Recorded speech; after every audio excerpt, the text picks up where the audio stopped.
આજરોજ સવારે 10 વાગ્યે નવા એસપીની નિમણૂક. મહેસાણામાં નવા એસપી તરીકે હિમાંશુ સોલંકીની નિમણૂક કરવામાં આવી. રાજ્ય સરકાર દ્વારા એક સાથે 116 પોલીસ અધિક્ષકોની બદલી કરવામાં આવી છે, જેમાં મહેસાણા સહિત ઉત્તર ગુજરાતના 4 જિલ્લા પોલીસ અધિક્ષકની બદલી કરાઈ છે.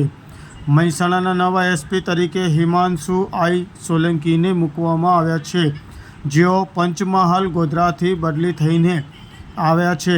ઉલ્લેખનીય છે કે મહેસાણા એસપી રહેલા તરુણ દુગ્ગલને 8 મહિના અગાઉ ગત જાન્યુઆરીમાં પ્રમોશન આપી મહેસાણા ડીઆઈજી બનાવવામાં આવ્યા હતા, પરંતુ તેમની જગ્યાએ કોઈ નિમણૂક કરાઈ ન હતી. આ સાથે બનાસકાંઠા, સાબરકાંઠા અને અરવલ્લી જિલ્લાના પોલીસ અધિક્ષકની બદલી કરાઈ છે.